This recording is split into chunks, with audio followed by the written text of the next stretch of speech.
प्रधानमंत्री मोदी ने हरियाणा को दी बड़ी सौगात। 9750 करोड़ रुपए के विकास कार्यों का किया उद्घाटन। रेवाड़ी में एम्स और गुरुग्राम में मेट्रो की रखी आधारशिला। रेवाड़ी से पीएम की चुनावी रणभेरी। कहा, जिस बीजेपी ने 370 हटाई उसका लोकसभा की 370 सीटों का टीका करेगी जनता। एनडीए को 400 सीटें कराएगी पार।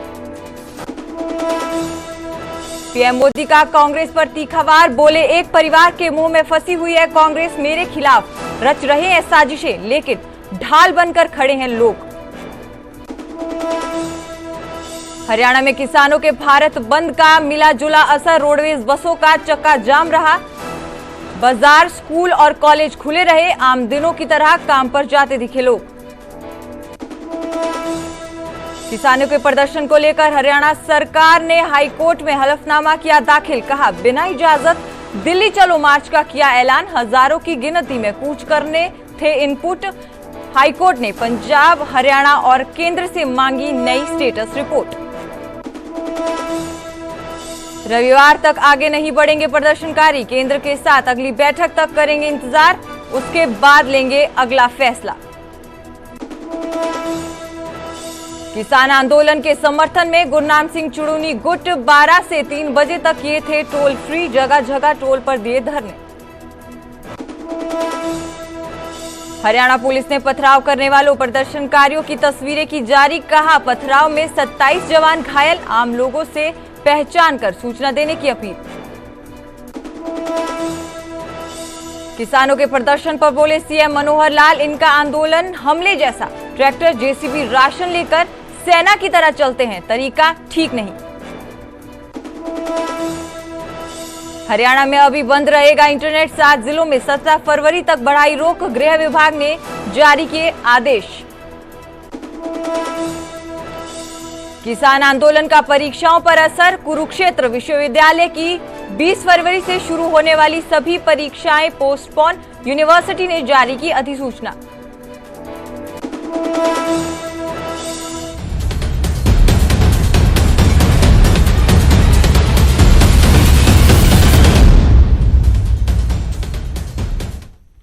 नमस्कार, न्यूज 18 पंजाब हरियाणा में आप सभी का स्वागत है। मैं हूं सुजाता कंवर। बुलेटिन की शुरुआत करेंगे बड़ी खबर के साथ। आपको बता दें कि पीएम मोदी ने रेवाड़ी में आकर लोकसभा के लिए हुंकार भरी है। पीएम मोदी ने रेवाड़ी में कई सौगातें भी दी है और कई परियोजनाओं का शिलान्यास और उद्घाटन किया।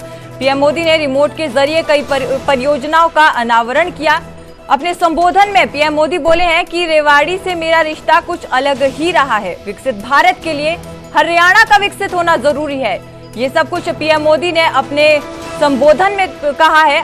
उसके साथ साथ पीएम मोदी ने कहा कि एम्स बनने से रोजगार के अवसर मिलेंगे, युवाओं को डॉक्टर बनने का अवसर मिलेगा। आपको बता दें कि रेवाड़ी में देश के 22वें एम्स का उद्घाटन हुआ है। तो ये बड़ी खबर, जहां लोकसभा चुनाव के लिए हुंकार बीजेपी ने भरी है। कई परियोजनाओं का शिलान्यास और उद्घाटन पीएम मोदी द्वारा किया गया है।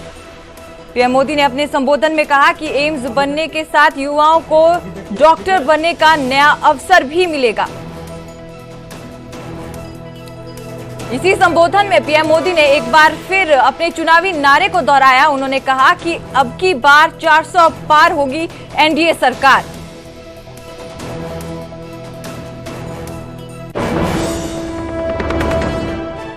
यहां के लोगों की अपेक्षा, वर्षों पुरानी ये मांग थी, यहां एम्स का जैसा 22वां केंद्र, और अपने हरियाणा प्रदेश में भी हमने हर जिले में मेडिकल कॉलेज खोलने की जो एक मुहिम चलाई थी, उसमें भी इस एम्स का रेवाड़ी जिले के लिए बहुत बड़ा एक महत्व है, बहुत बड़ा एक योगदान है।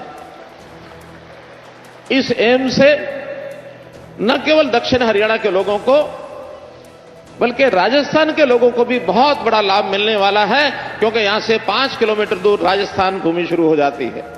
और जनता जनार्दन कह रही है, आप लोग कह रहे हैं, जिसने 370 हटाया, जिसने 370 हटाया, उस बीजेपी का टीका 370 सीटों से होगा।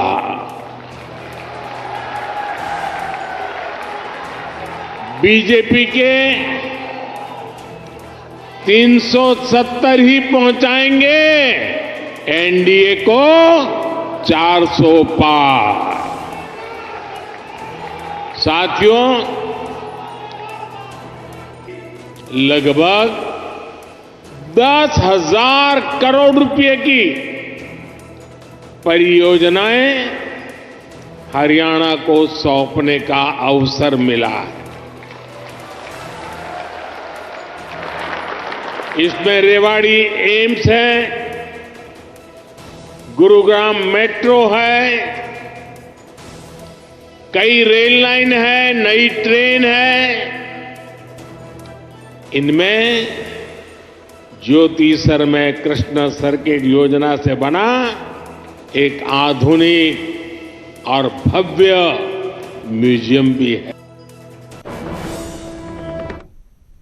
जहां पीएम मोदी ने रेवाड़ी में चुनावी हुंकार भरी, वहीं उन्होंने कांग्रेस पर वार भी किया। पीएम मोदी ने अपने संबोधन में कांग्रेस पर वार किया और कहा कि कांग्रेस का ट्रैक रिकॉर्ड ही घोटाले, आतंकवाद को बढ़ाने का रहा है। इस पर पीएम मोदी ने कांग्रेस के परिवारवाद को लेकर भी तंज कसा। उन्होंने कहा कि सबकी निष्ठा एक ही परिवार के लिए है और मेरे खिलाफ कांग्रेस लगातार साजिशें कर रही है, लेकिन आप सभी के आशीर्वाद के कारण मैं सुरक्षित हूं। अपने संबोधन में पीएम मोदी ने हरियाणा कांग्रेस पर भी तंज कसा और कहा कि हरियाणा कांग्रेस में भी एक ही परिवार के मोह में फंसी हुई है और यही हाल हरियाणा का भी है। तो आज रेवाड़ी पीएम मोदी पहुंचे थे। पीएम मोदी की हरियाणा में ये पहली रैली है। आपको बता दें कि पीएम मोदी ने कांग्रेस पर तंज कसा और कहा कि कांग्रेस का ट्रैक रिकॉर्ड ही घोटाले का रहा है।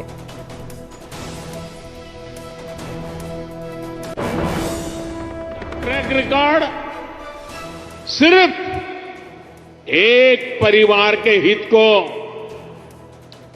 देश और देशवासियों के हित से ऊपर रखने का है।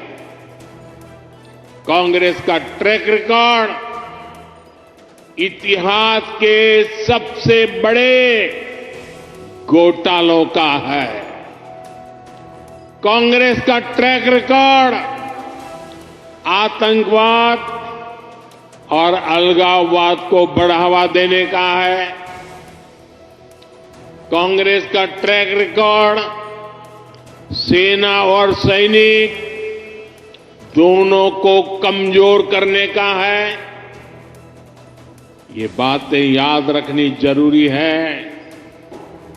कांग्रेस सोचती है कि सत्ता में रहना उसका जन्मसिद्ध अधिकार है, इसलिए गरीब का ये बेटा जब से पीएम बना है, ये एक के बाद एक मेरे खिलाफ साजिशें करते जा रहे हैं।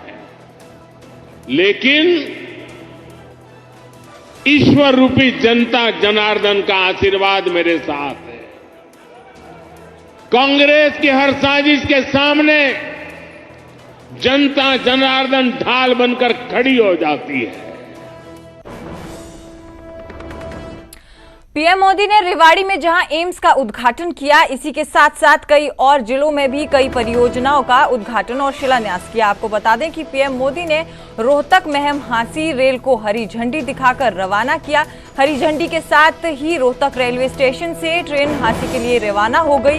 आपको बता दें कि रेवाड़ी रैली स्थल से वर्चुअली पीएम मोदी जुड़े हुए थे। इसी के तहत पीएम मोदी ने हरी झंडी दिखाकर रोहतक रेलवे स्टेशन से रोहतक महम हांसी रेल को रवाना किया।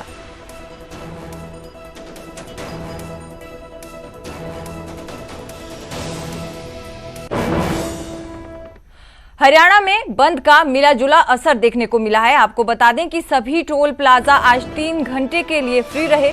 बतसाड़ा टोल पर खुद चड़ूनी पहुंचे रोडवेज यूनियन ने चक्का जाम किया था और प्रदेश के ज्यादातर बाजार खुले रहे। तो हरियाणा में बंद का मिला जुला असर देखने को मिला। किसानों ने बंद की कॉल दी हुई थी, मजदूरों का भी उन्हें समर्थन था और हरियाणा में चड़ूनी ग्रुप किसानों के समर्थन में उतरा। कल ही उन्होंने ये ऐलान किया था कि 3 घंटे के लिए टोल फ्री रखे जाएंगे। कुरुक्षेत्र में इससे पहले चड़ूनी ग्रुप द्वारा अपने पदाधिकारियों के साथ गुरनाम चड़ूनी ने मीटिंग की थी। मीटिंग में आज 3 घंटे टोल फ्री रखने का फैसला लिया गया था और 12 से 3 घंटों के लिए टोल को फ्री रखा गया।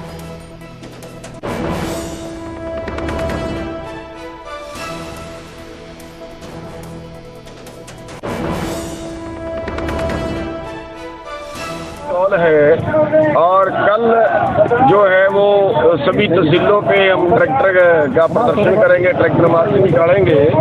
तो परसों को जो है वो सभी जितने भी हरियाणा के किसान संगठन हैं, हरियाणा की कापे हैं, मजदूर संगठन है, टोल कमेटियां हैं, लंगर कमेटियां हैं और जो सभी की एक मीटिंग बुलाएंगे प्रतिनिधियों की और अगला जो निर्णय है उसमें लेंगे कि हमने आगे क्या आंदोलन। आज हमारे इलाके से गांवों से लोग लगभग 25 गांव से यहाँ पर पहुँचे हैं। इसी प्रकार अन्य 4 टोलों के ऊपर भी चौधरीवास, बाडोपट्टी, बास और लांदड़ी टोल के ऊपर किसानों के जत्थे जमे हुए हैं।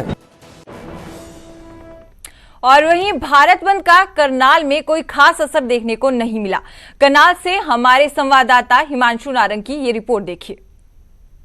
अलग अलग ट्रेड यूनियन की तरफ से आह्वान किया गया था भारत बंद का और साथ ही साथ जो किसान संगठन हैं उन्होंने भी ऐलान किया था कि हम ग्रामीण भारत को बंद रखेंगे।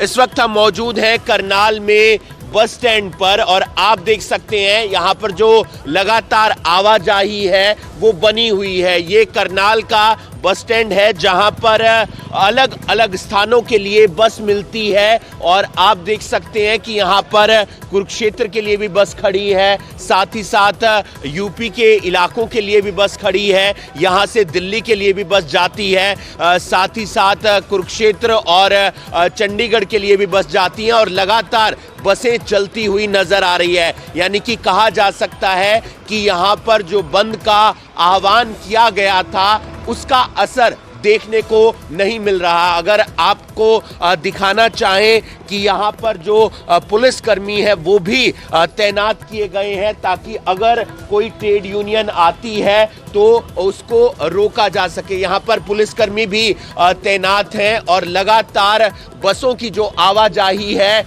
वो देखने को मिल रही है। अगर बात करें भारतीय किसान यूनियन चड़ूनी ग्रुप की तो उन्होंने ऐलान किया है कि 12 से 3 बजे तक वो टोल प्लाजा को फ्री कर देंगे, यानी कि वहां से जो गाड़ियां जाएंगी वो बिल्कुल फ्री जाएंगी, लेकिन वहां पर भी पुलिस बल तैनात किया गया है। लोग रोजाना की तरह बाजार में जा रहे हैं, लोग रोजाना की तरह अपने काम पर जा रहे हैं, स्टूडेंट रोजाना की तरह पढ़ाई करने के लिए स्कूल और कॉलेजेस में जाते हुए नजर आ रहे हैं। न्यूज़ 18 हरियाणा के लिए करनाल से हिमांशु नारंग। किसानों के आंदोलन का आज चौथा दिन है और कल जो वार्ता केंद्र और किसानों के बीच हुई वो विफल साबित हुई, लेकिन अब इस पर केंद्रीय मंत्री अनुराग ठाकुर का बयान आया है। रविवार को केंद्र और किसानों की अगली बैठक होनी है। इस पर अनुराग ठाकुर ने कहा कि रविवार का जो समय तय हुआ है उन्हें उम्मीद है कि जो वार्ता है वो अच्छे वातावरण में होगी। उन्होंने यहाँ तक कह दिया कि जो भी मांगे हैं उन पर विचार विमर्श किया जाएगा। उन्होंने कानून व्यवस्था को लेकर कहा कि मुझे पूरा विश्वास है कि प्रदर्शनकारी कोई हिंसा और तोड़फोड़ नहीं करेंगे। तो अनुराग ठाकुर का ये बड़ा बयान है, जहां रविवार को जो मीटिंग है उसके लिए उन्होंने कहा कि रविवार का जो समय तय हुआ है उम्मीद जताई है कि ये जो है सकारात्मक रूप से बातचीत होगी। और उन्होंने अपने यहाँ हरियाणा का पक्ष रखते हुए भी अनुराग ठाकुर ने कहा कि हरियाणा को अपने यहाँ कानून व्यवस्था बनाने का पूरा अधिकार है।